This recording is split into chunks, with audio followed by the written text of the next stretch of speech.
Hi, I'm Katie Simmonds, Managing Associate at Womble Bond Dickinson. And I'm Rebecca Keating, a barrister at Four Pump Court. And in celebration of Business Women's Day, Womble Bond Dickinson, Four Pump Court, and the Society for Computers of Law have teamed up to introduce you to a group of inspiring women working in law and tech. And over the next couple of weeks, we'll be speaking with women from across the law and tech world who have carved out their careers, covering the private practice, in-house, public sector, and the judiciary. These exceptional women will share their stories, advice, and explore challenges in these bite-sized videos. We do hope you enjoy watching these videos as much as Katie and I enjoy chatting with the speakers. And on that note, we hope you'll also join us on the 22nd of September, which is International Women's Day, when we will speak with Triple Olympian Fran Halsall on the topic of big goal setting, challenge, and ambition. Today, I'm going to be speaking with Nichola Westlake, who is the Associate General Counsel for Commercial Legal Services at Centrica. Nikki, have you ever had a particularly inspiring mentor? And if so, what impact did that person have on you and why? I've had mentors in my working life for quite some time. I really sort of value their inputs, and I think they bring something different to the role. And one in particular has been very inspiring during this time, and she's an external mentor. And she's been I've been with her for a few years now, and she does one-on-one mentoring, and we also have a group mentoring sort of set up as well. So you also get to learn from her other amazing female sort of mentees in her group.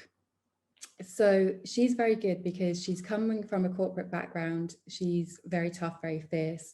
She used to be an insurance stockbroker, and she's sort of moved out of that and into the coaching and mentoring side of things. And she's very much being true to herself, and that it's about being true to yourself. So she's about showing up, sparkling, and being heard. So she will turn up on stage in sequins and sparkles and things like that, and she makes no apologies for it, which I think is fantastic. And she's very true, very authentic, and it's about learning from her as to sort of how to do that. Because I do think as you sort of get more senior, it is quite important that you feel you're not having to put that mask on every morning. It takes a lot of energy, that you could be really truly yourself, but you might learn some tricks of the trade to sort of help you along the way, make it a little bit easier. And I think it is just very good from her perspective that she also cuts through the noise. She makes you refocus. She takes emotion out of things, and it can be very common sense approach with her. So she can be very much like, who's driving your bus? Are you the driver or are you the passenger? Which is a very good sort of way to refocus and repurpose yourself to make sure you are still on track. And then I think the other key thing that she always asks us at one time or another is, are you ready to leap? Because in her mind, you should always leap before you're ready. And it is quite scary. And she's there helping you. She's kind of like your cheerleader, I guess.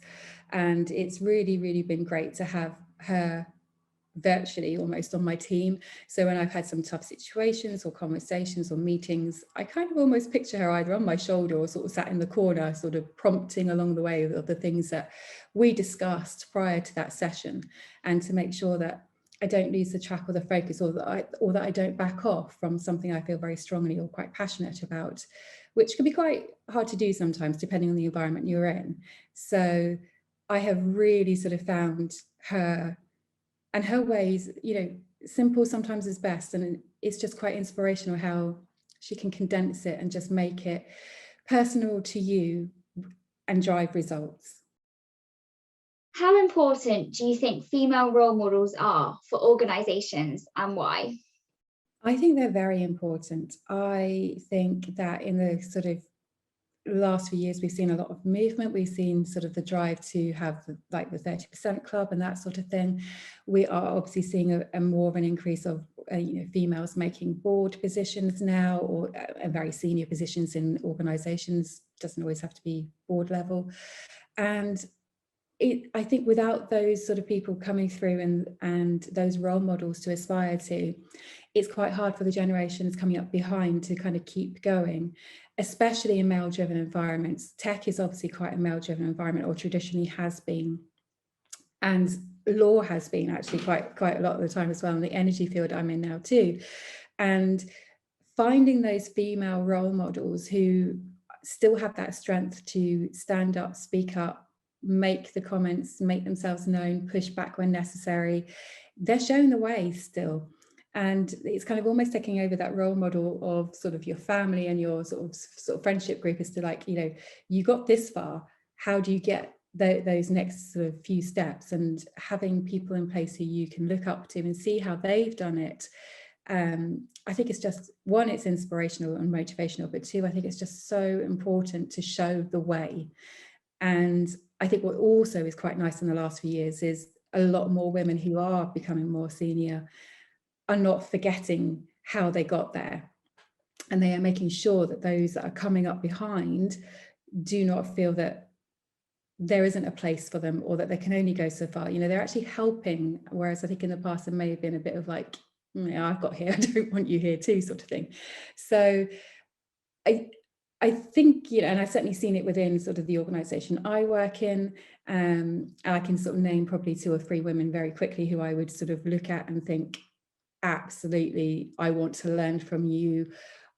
You have something that I would really just value being able to sort of try and get, or to try and even do on even a little level. And again, you know, that's then hopefully sort of then demonstrating to women coming up behind me and in my team and in other sort of environments around me that there are people who can make that difference and sort of pave that way forwards, and that we all should continue to keep doing that. And 2 examples, because I was thinking about this question, that came to mind, and they're quite similar, but had quite diverse outcomes, if you like, because there's 2 women in my sort of network social in my at work. One is very senior, and the other is pretty senior, and both usually very confident women, very well thought of, very well known, and they're both out on maternity leave. They're both coming back. One's coming back into a new MD role, and the other one's coming back into a very sort of senior management role. And the MD lady example, what I thought was amazing was she actually took time out to put together like a welcome hello video from herself to everybody, you know, sort of in the team following the announcement of the role she was going to get. And she had her baby asleep on her lap the whole time. To me, that is really, really inspiring. And she's such a role model, because she's proving that you can have the 2 worlds that are so important to her kind of colliding, but in a really kind of nice way, because she can't separate out her family life from her work life in a lot of the time when she's got 3 young children. But she's proving that she can make it work, and that other people, other women and men, you know, coming through with family or babies, have that ability too, and that it's okay, and it's not always going to go to plan, but she's making it so that it's okay to kind of have it all in some respects. And I think from a female perspective, it's the one thing we probably strive for and probably think we can't always have, because, you know, if we are mothers or sort of have families, different sort of restrictions on our sort of carers or anything like that, females kind of tend to take a different view to males from what we've seen. And I think all that diverse and inclusion piece coming through now is quite important in that respect. The flip side of that, the other lady coming back from maternity leave had almost gone the other way. She'd completely lost her confidence in coming back, which is again quite common.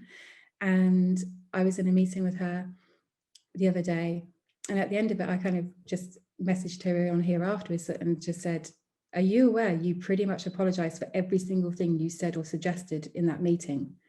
Nobody else was, but she started every single sentence with like, oh, I'm really sorry, and, you know, I probably shouldn't be saying this, but, and it was a case of, no, you're there because you're thought of, you're regarded, you're respected, you've earned it, you've got no apologies to be there, and everybody actually wants to hear what you've got to say and add.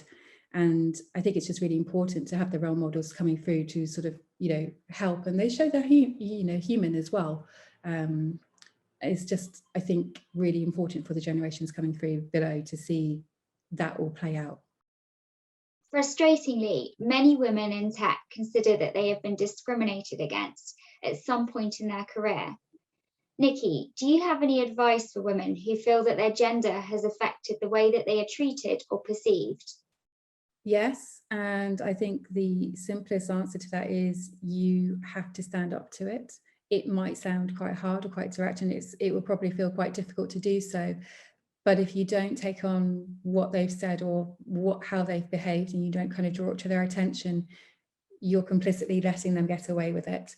And sometimes they don't know that they are doing it.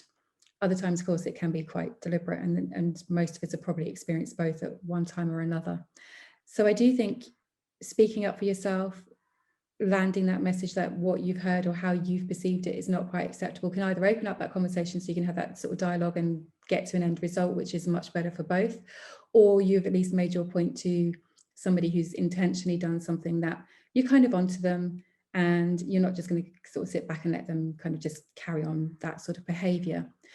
Of course, if it is a situation whereby they might be your manager or somebody more senior and they might be preventing your progression and that sort of thing, then you need to find a way to get around them and escalate it to maybe somebody a bit more friendly, who might be a bit more sort of open or understanding.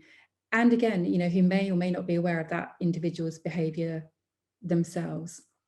Because I do think it's quite important as well, if something is called out to you as a leader or a manager, that you kind of do something about it and acknowledge it and try and move things forward for all the people involved.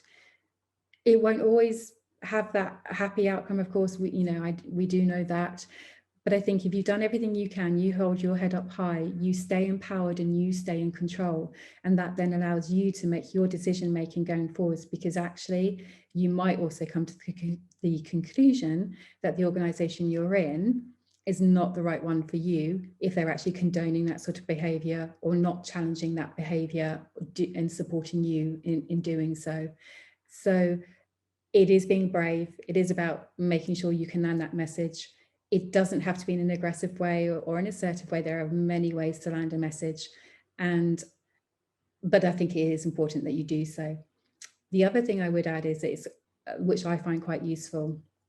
I do specifically follow groups or organizations on LinkedIn that have that sort of alliance to my beliefs, outcomes, or interests. And it kind of gives that message to your network as well as to where you stand, what's important to you, and you get like-minded people. And again, you're then building your support network to help you through any of those sorts of situations that do arise. Thanks so much for taking the time to chat, Nikki, today. It was lovely to discuss your career to date and your advice.